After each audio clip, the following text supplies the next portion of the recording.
আলুর দাম নেই, চরম ক্ষতির মুখে পড়েছেন চাষিরা। রাজ্য সরকারের উদাসীনতার অভিযোগ তুলে শুক্রবার বিকেলে মাথাভাঙ্গা 2 ব্লকের নিশিগঞ্জে সারা ভারত কৃষক সভার সদস্যরা নিশিগঞ্জের সুভাষ সদনে সভা করেন। পরে কৃষকদের উৎপাদিত ফসলের ন্যায্য মূল্যের দাবিতে মিছিল করে মাথাভাঙ্গা কোচবিহার রাজ্য সড়কে প্রতীকী পথ অবরোধে শামিল হন। অবরোধের জেরে কিছু সময় যান চলাচল ব্যাহত হয়। সংগঠনের দাবি, উৎপাদন খরচ বাড়লেও বাজারে আলুর দাম তলানিতে, ফলে চাষ করে খরচ তোলায় কঠিন হয়ে পড়েছে।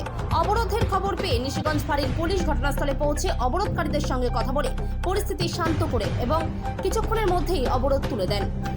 মাথাভাঙ্গা থেকে উৎপল অধিকারী রিপোর্ট, বিগ নিউজ বাংলা। কি কর্মসূচি হল? আজকে আমরা নিশিগঞ্জ বাজারে আমাদের বর্তমান পরিস্থিতিতে কৃষকদের যা কর্তব্য সেই নিয়ে আমাদের কর্মীদের নিয়ে সভা করেছি।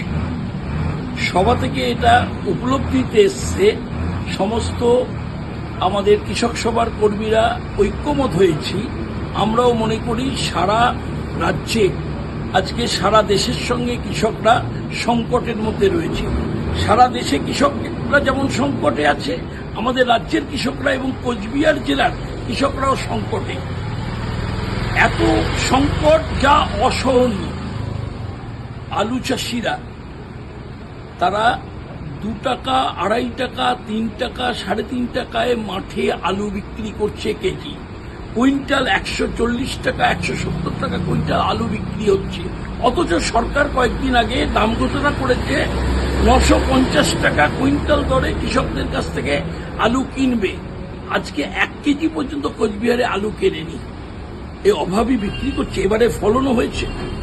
আসলে আশায় মরে চাষা, আগে ছিল আশায় বাঁচে চাষা, আজকে আশায় মরছে চাষা।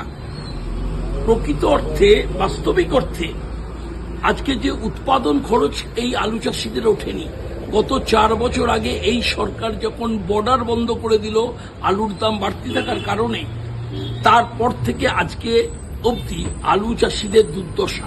প্রত্যেক বছর আলু চাষিরা মার খাচ্ছে এবং গত বছরেও ডিসেম্বর মাস অব্দি আলু চাষিরা হিমঘর থেকে আলু ছাড়ায়নি, অভাবে বিক্রি করেছে।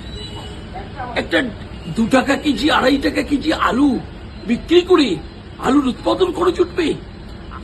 ইতিমধ্যে গতকাল 2 জন আলু চাষি, গোঘাট 2-এর সহদেব পাল আলু চাষি আত্মহত্যা করেছে।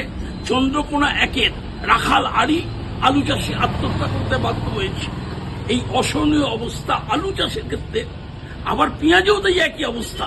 পেঁয়াজের দাম নেই, 5 টাকা 6 টাকা কেজিতে পেঁয়াজ বিক্রি করতে বাধ্য হচ্ছে। উৎপাদন খরচ তো দূরের কথা, কিভাবে বাঁচবে? ধানেতেও মার খেয়েছে। ধান সরকার কথা দিয়েও প্রকৃত কৃষকদের কাছ থেকে কেনেনি, পরে মহাজনদের কাছ থেকে ধান কিনেছে। এই অসহনীয় অবস্থা থেকে বাঁচতে লড়াই সংগ্রাম ছাড়া আর কোনো পথ নেই।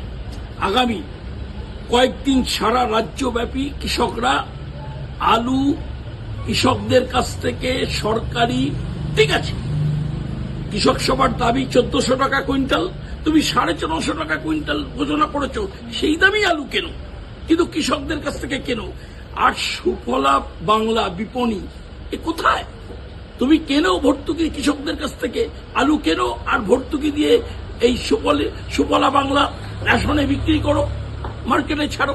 আজকে অথচ এই 2 টাকা 3 টাকায় আলু মাঠে বিক্রি হচ্ছে, আর বাজারে দাম 12 টাকা 14 টাকা, শহরে দাম 15 টাকা 16 টাকা। আসলে বাজার নিয়ন্ত্রণে এই রাজ্য সরকারের কোনো ভূমিকা নেই। বাজার নিয়ন্ত্রণ করছে এই তৃণমূল কংগ্রেস আশ্রিত লুম্পেন বাহিনী, ফোরে মহাজনরা। এই আটকাতেই হবে। এর জন্যই আমরা আগামী কাল পরশু আরো কয়েকটা দিন, ঈদের আগে আমরা সর্বত্র বড় বিক্ষোভ আন্দোলনে সামিল হব। আজকে নিশিগঞ্জ বাজারে অবরোধ ছিল, প্রত্যেক দিন অবরোধ চলবে রাজ্যব্যাপী।